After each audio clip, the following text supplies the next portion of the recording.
Hello everyone, welcome to the first episode of Digitalytics Diaries, a video podcast from Digitalytics, the analytics club of IIM Ranchi.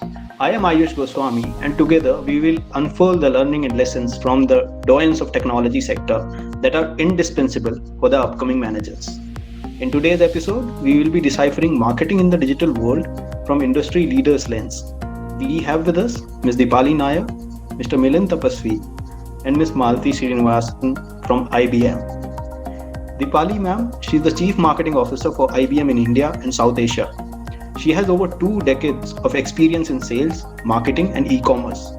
Ma'am has held leadership positions with HSBC, L&T Insurance and Mahindra Holidays and has also worked at Marico to manage brands like Saffola and Medicare. She has been on the Impact's list of India's 50 most influential women 3 years in a row, has been on IAMAI's CMO Super 30 list 2 times in a row. She has also been awarded Economic Times Tech CMO of the Year honor in 2020. You should also check out her podcast series, Being CEO with Deepali Naair on Aavaz.com. I have listened to all the 20 episodes. It's like reading a book on CEOs and leadership skills. Welcome to the show, ma'am. Thank you, Ayush, for that introduction, and special thanks for listening to all the 20 episodes of the podcast. And yes, it was intended to be a book, but turned out to be a podcast. But You're most welcome, ma'am. It really helped me. Now, let me introduce Malathi, ma'am. She has over 20 years of marketing and advertising experience. She has been pivotal in orchestrating a development program of resources in cutting-edge technologies across South Asia and India for IBM.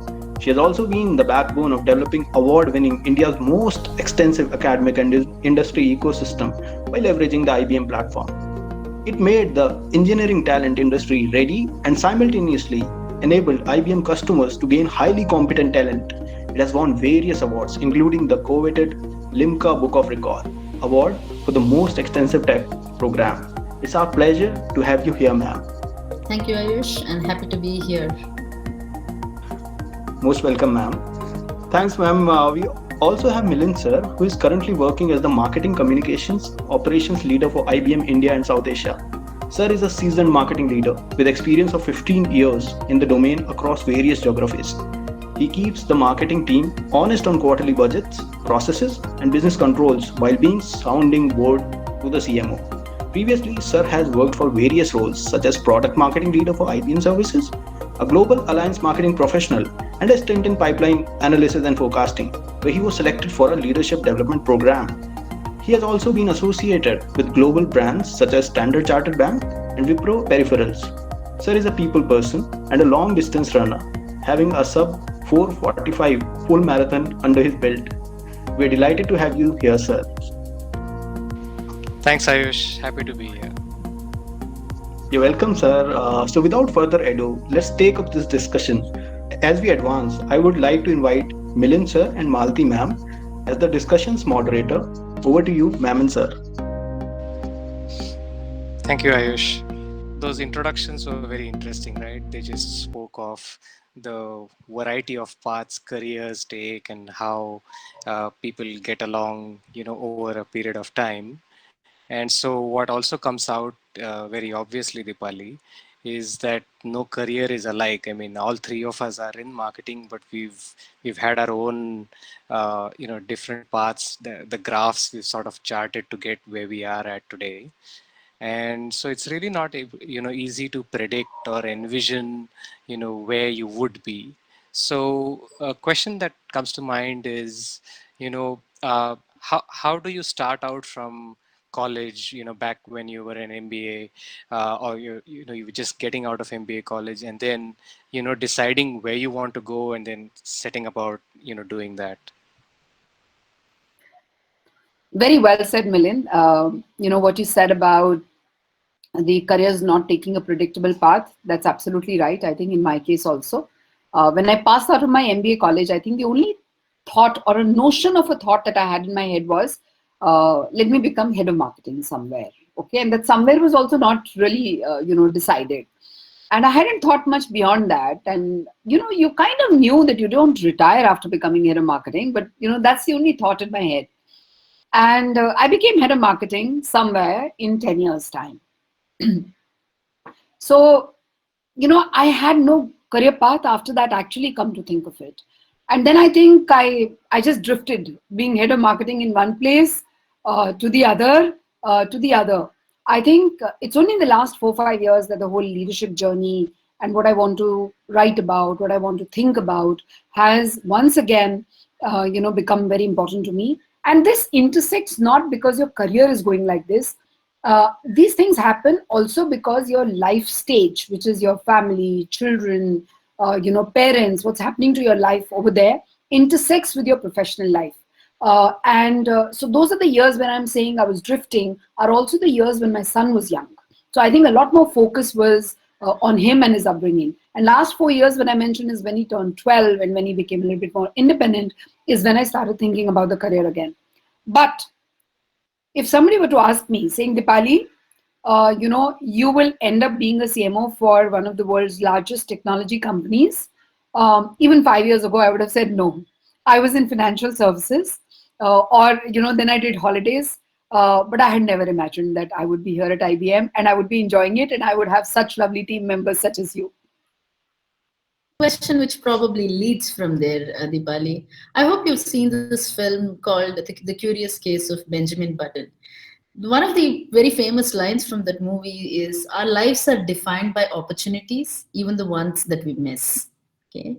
So tell us something about, I'm sure there were many decisions and forks in your path that came about in the wonderful career journey that you've had. And from management trainee at Tata Motors to hospitality to insurance and now technology, and you just said that you wouldn't have envisioned yourself there. So I'm sure there were many opportunities that came in your path. Some you took, some you missed. Tell us a bit about that.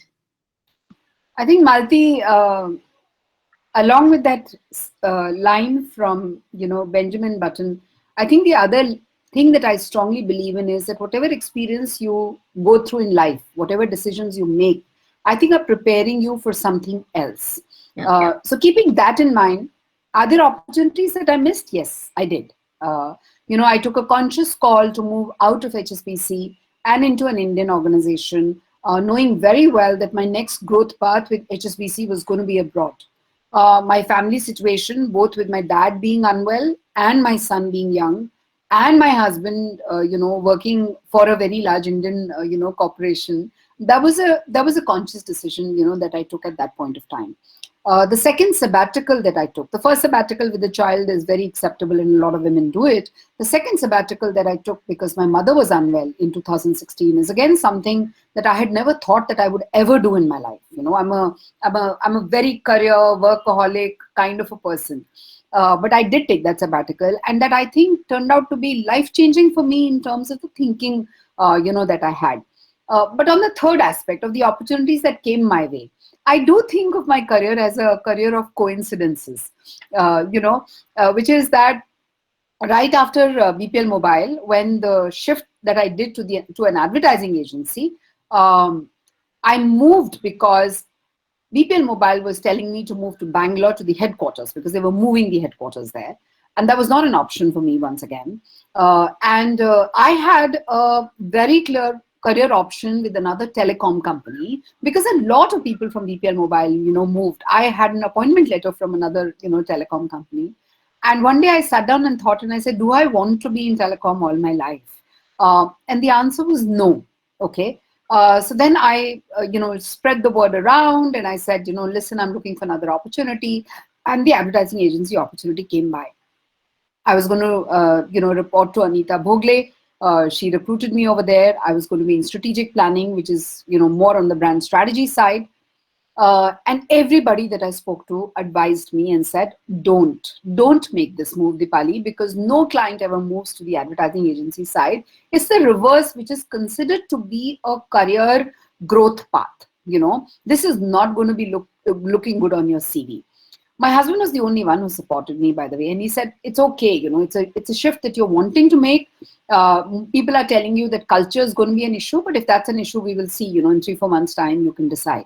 Malathi, I also, in a manner of speaking, took a pay cut I joined, the advertising agency with definitely a 0 rupee, increase in my take home. They just managed my take home. My CTC actually, came down. But now when I look back, the lovely relationships that I have from those years, the 4 years that I spent there learning and relearning marketing all over again, and working on the different industries that I did, so that's where I was working on a TCS, on a cement brand, I was working on Garnier, I was working on foods. I think, that experience actually set me up for success for, I think, all the future, marketing careers and marketing jobs that I've had. The way I learn, the way I read up, I think all those good behaviors, as I call them, got set in those 4 years, that I spent at FCB Ulka. Wonderful.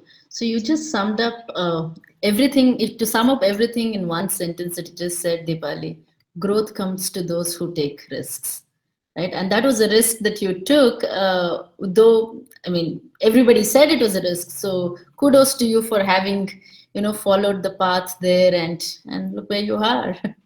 Can I admit something here? Sure. I think it's not that I am some Rani Jhansi and, who has the courage to take the risk. I think your risk-taking ability is sometimes a function of the fact that there are not very high expectations from you. I think I have an advantage of being a woman of my age group, where I was not expected when I was younger to have a solid career. I don't have the pressure of being the breadwinner of the family. So that allows you to take certain risks. So I think being a woman, I had an advantage of being able to take the kind of risks that I did with my career. So Deepali, before we move to the next segment, one question. So what would be that one skill you think is the most important for one to thrive in a corporate? From my life, two things. One is having great relationships, okay?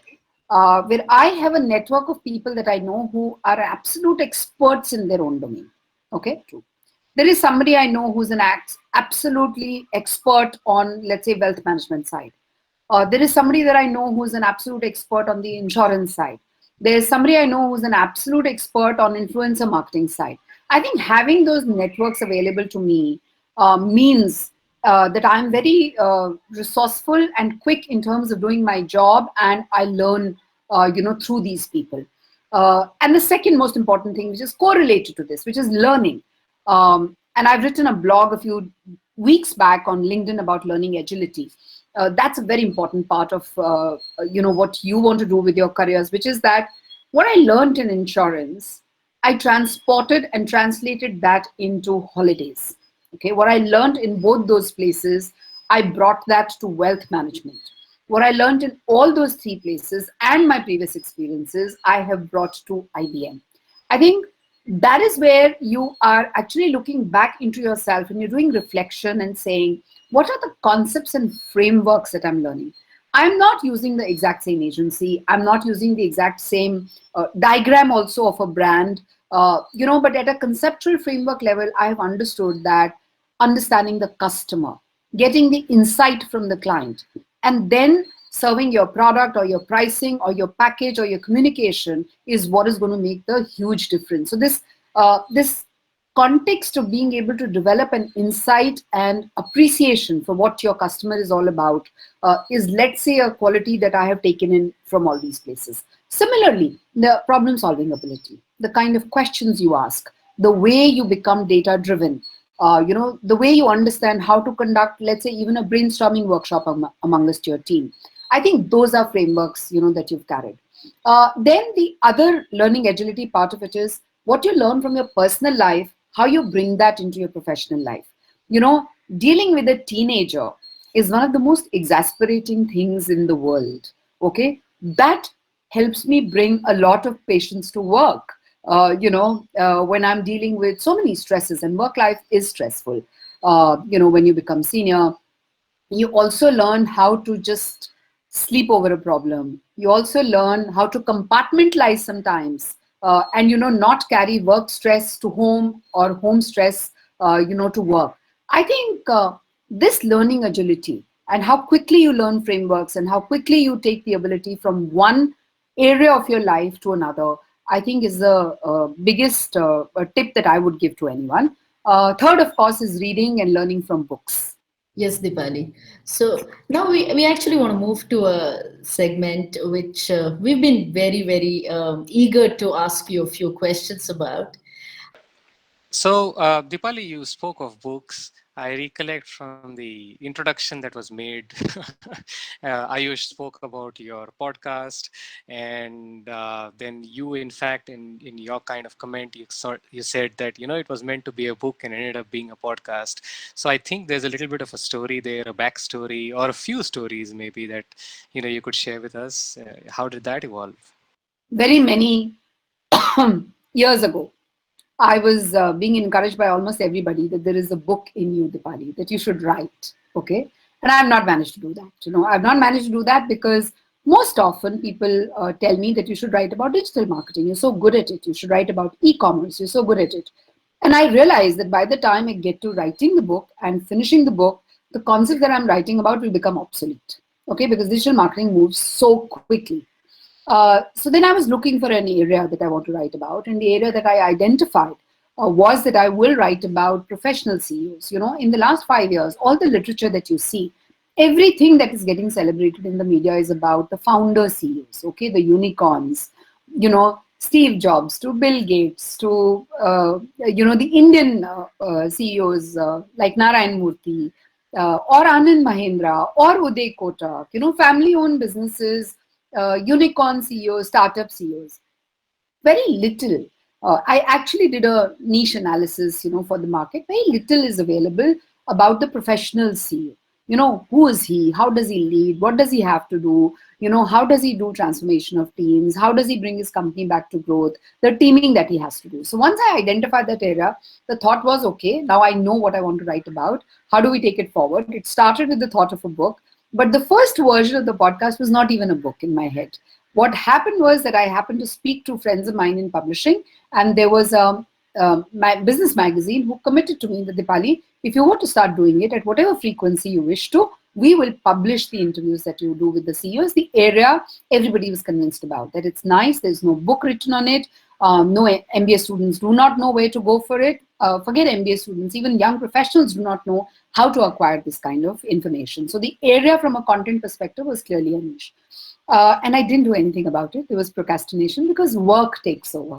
In March this year, early March this year, the last flight that I took, which was from Delhi to Bombay, I met Shri, who's the founder of Avaz.com. And I don't know why. This is a coincidence and serendipity. I don't even know why, but I happened to mention to him this whole area.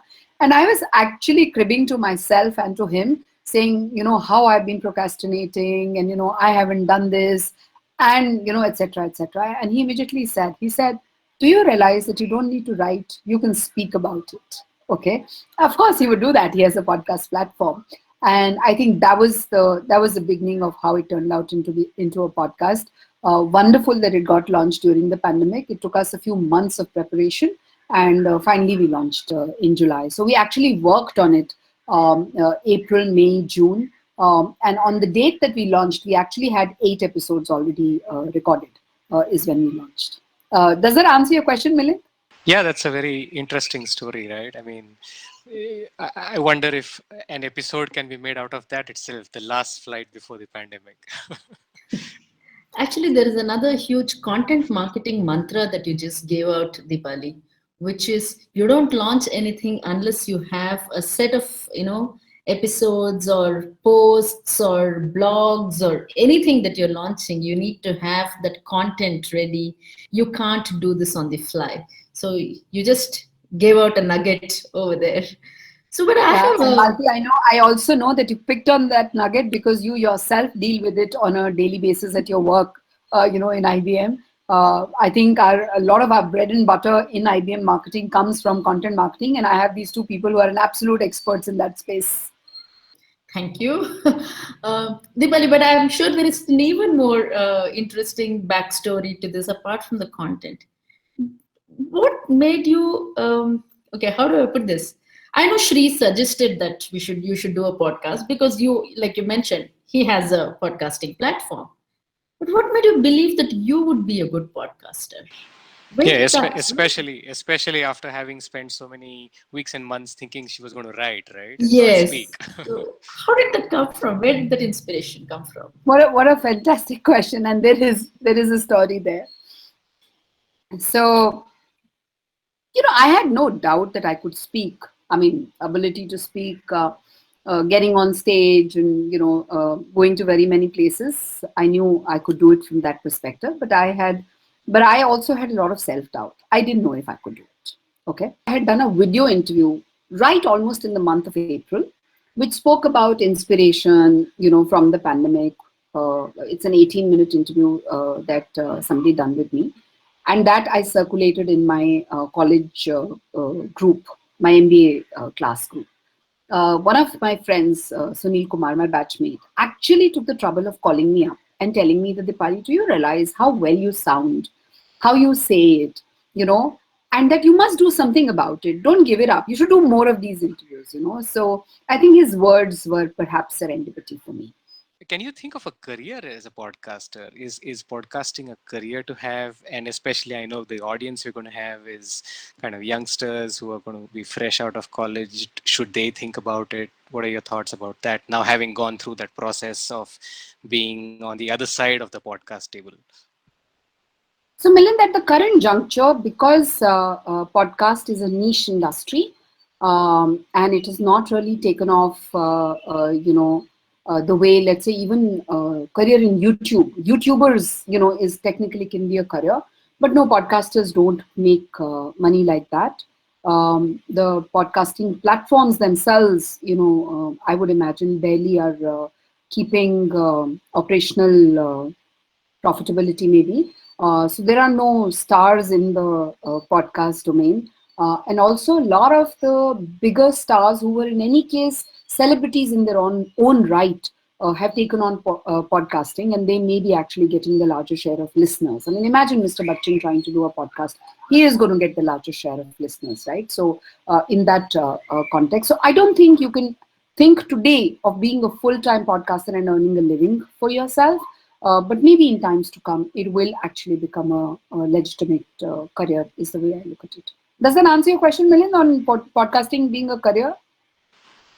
Yeah, I certainly think so. And I think maybe I'm just thinking through this, and maybe, you know, for the time being, then this is a good additional extra arm on your social media presence, right? I mean, you Yes. got your Twitter handle, you got your LinkedIn handle, and so on and so forth. And now you have a podcast to speak of and share with people. Like Yeah. earlier on, people used to put their blog sites or websites in their Yes. signatures. Maybe you can be putting your podcast link out there now.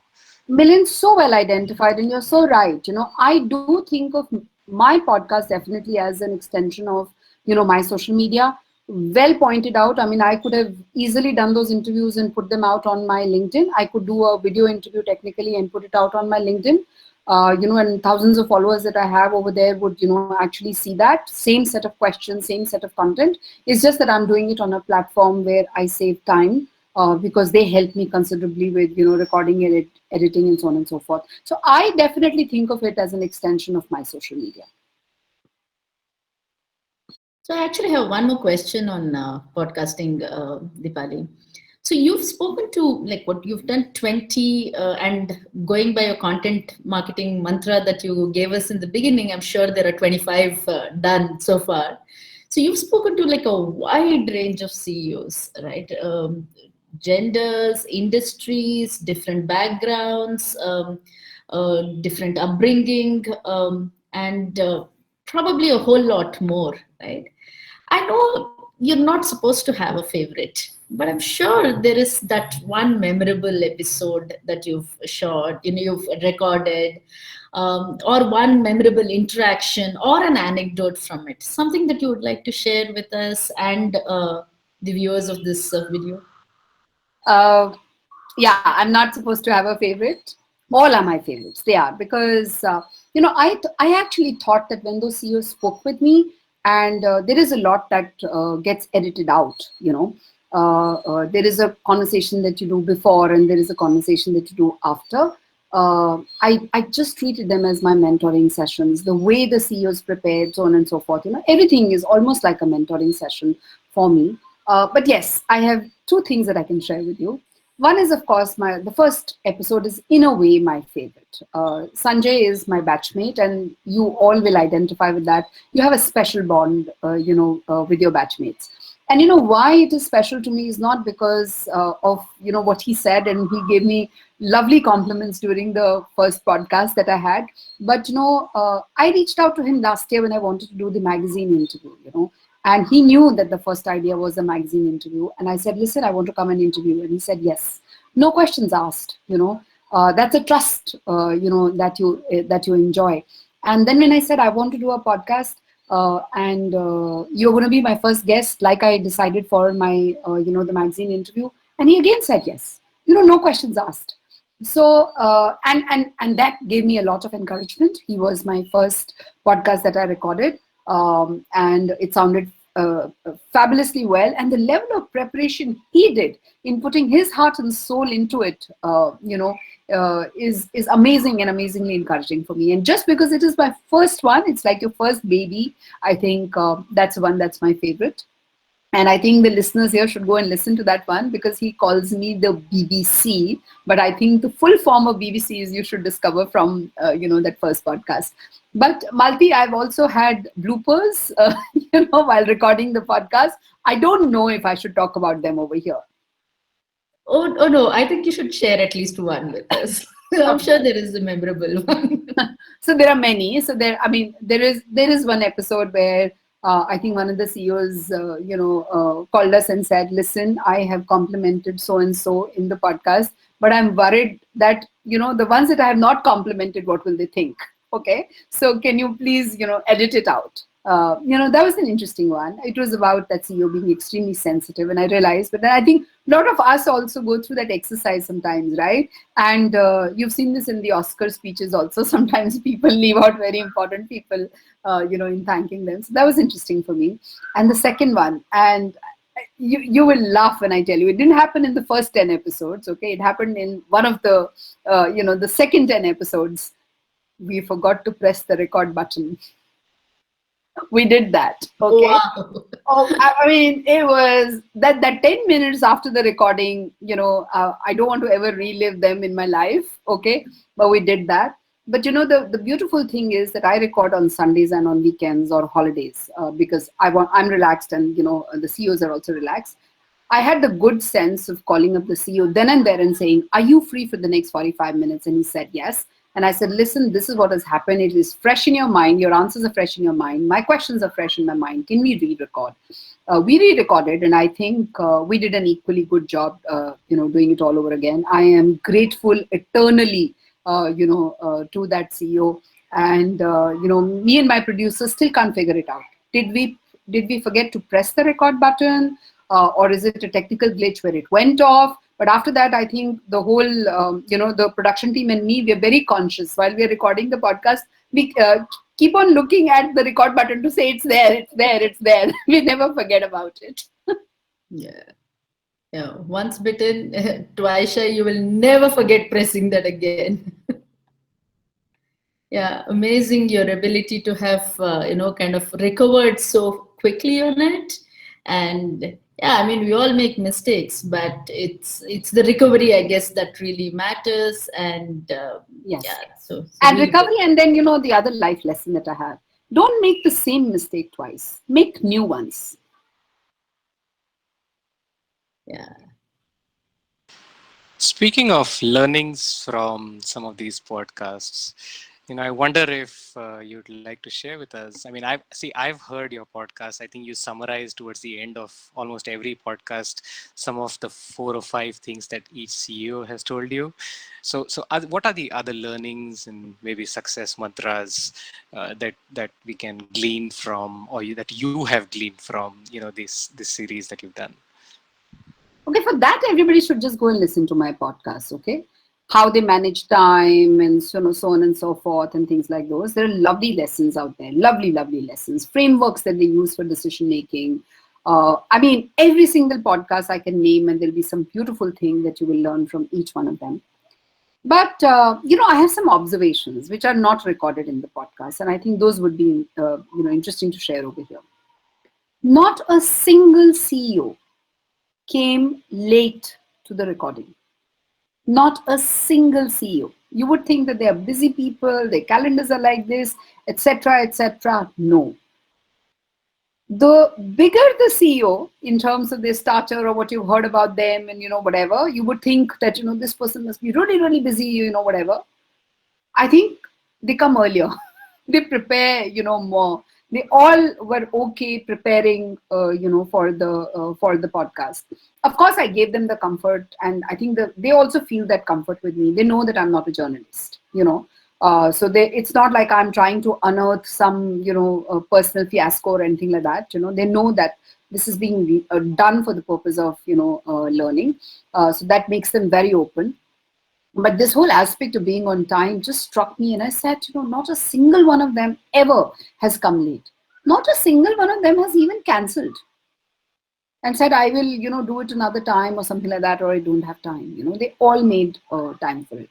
The humility, of course, you spoke about the magnanimity, the humility. I mean, when you're doing a recording, sometimes you re-record, you fumble on a word, one of the CEO, his companies, I would mispronounce, so often because, on that day, it was just, like a blooper day that was happening. But, the smile, the patience through it, and, even encouraging me to say, yes, this is a word that, a lot of people can mispronounce, kind of a thing. I think the magnanimity, the humility, and this whole, time management being a virtue. One of the other things which stands out, which I may not have said in the podcast in so many words, is that they're all so well read and they are all committed to learning. They all speak about learning in different forms and fashion. Some will talk about it while reading, some will talk about learning from their bosses, some will talk about learning from their past managers, some will talk about learning from their board members. But the commitment to learning and the commitment to reading, and I don't necessarily mean reading books, I know that a lot of youngsters will listen to this, a lot of millennials will listen to this. And I want to say this, that I think the newer form of books is podcast, is clearly the TED Talks, I get that. So I think whichever way you guys learn, but I think that commitment to learning and commitment to knowing new things and what other people are doing is extremely important. And I think that gets highlighted if you kind of listen to the body of work. That may not get highlighted in one podcast, but if you listen to all of them, you will, realize that. So, Milind and Malathi, do you think, I know you guys have listened to a lot of the episodes, do you think I've done justice by sharing things which are actually not there in the podcast? Yes, I mean, I thought that was a great sneak peek into what you might get if you sneak peek. No, I think I need to get an oral version of peek here. But yes, a sneak peek into what Deepali's podcasts have. And I think, yeah, if to all the viewers here, I think this is a gold mine of podcasts, really. And I'm new into audiobooks, and I've started listening to books quite a bit. And this is great company. And if any of you walks or runs, you just put it on and, you go for your run or your walk, or even if you're just having a cup of tea sitting over there in your garden, I think this is a great, audio bit to listen to. We've spoken about how well she sounds. You should also go and listen to how well she sounds, even from a content perspective. So Deepali, that was a great. I had a great time, and I can see from Milind's face that he had a great time too. So many nuggets that we've got from, growth is when you really, you take risks, growth is definitely guaranteed. Great relationships, maintaining those is important. Learning agility, your personal favorite, and I think it's become everyone's personal favorite now. Constantly keep learning, and also from the example that you gave of how the CEOs are who you've been speaking with, you keep learning, right? Keep learning, and there is no limit to learning. There is no age to learn, but you can learn. Autodidactism, as we say it, the ability to keep learning to learn, and bring in different frameworks, right? And how do you extrapolate, how do you kind of interplay these frameworks and bringing the personal to professional and vice versa? Punctuality, right? I think so. Lot of nuggets there for our viewers. But if I can just summarize this in one phrase: keep calm and keep podcasting. Yes, thank you very much, Malathi. Fantastic summary. But I don't want to end here. I want to ask one question each to Milind and Malathi. Malathi, I think out of all the mantras that you summarized, just now, and Milind, I'm bringing the same question back to you. What is the one that resonates with you also from your career perspective? Because I think the students can learn a lot from your two respective careers also, right? So if does anything that I said resonated with you also and said, yes, my career also went like this? Yeah, sure. So, Deepali, to me, I think the learning agility and the strong network bit, those are the two I certainly want to, say they're closest to me. Although working with you, or rather you working with me, might have thought I might say, that the discipline and nature that I, drive sometimes with my work is probably something that comes across. But to me, I think, yeah, I've changed a couple of industries, and I've also changed several roles within IBM. And so every time it's been a new setup sort of that I've had to join and start afresh and learn a lot. So I think that's something I totally, like to think about, as that sort of resonates with me as well. So that's what I want to say. Yeah. Yeah, no, you're right. And thanks for pointing that out. I think you're one of the most, you use the word discipline, but I'd like to use another word. I think you're one of the most organized, professional that I know. And I think that's a huge strength in your success. Yeah. Malathi, how about you? What resonated with you? So two things. One I do, one I think I need to do more. One is I agree with Milind. Similarly, on the learning agility bit, I firmly believe that the ability to keep, learning to learn, that alive in you, no matter how much you grow in your professional career or even in your personal life, I think it's important. I recently started learning Python, and I've always wanted to be a programmer, but don't know how to write a line of code. But I've started it. It makes you very humble, very, very humble, So beginning to learn again. My favorite word is autodidactism. The second bit I feel I need to do a bit more is what you spoke about, which is growth begins where the comfort zone ends, right? So, risking that, braving to get out of your comfort zone and do a lot more varied things. I think that's an area that I feel I should work a lot more on. So those two things, the growth coming when you take risks and learning agility, I think those two were my takeaways. Thank you, Malathi. And with that, thank you. I want to thank the team at IIM Ranchi for putting this together. I hope they have a successful, video podcast, and I hope the listeners enjoy what we had to say. And I want to thank the team at IIM Ranchi for bringing all of us together from IBM. And Ayush, thank you for doing the lovely introductions, and over and back to you. I want to say one more thing, okay? Which is that our Twitter handles are, on here just now. All three of us are very, very active on Twitter. Please follow us on Twitter, and let's continue the conversation over there. Whether it's on learning agility, or on podcast, or on leadership, or on how to be organized, with Milind. Let's continue those conversations. Ayush, sorry for interrupting you. Absolutely no problem, ma'am. So on behalf of Team Digitalytics, ma'am, and the fraternity of IIM Ranchi, I would like to thank you all.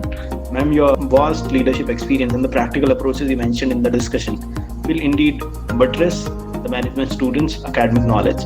The discussion has acted as a panacea to bridge the gap between industry and academia. Thanks again to all for watching this, and stay tuned for many more such discussions lined up. Thank you all.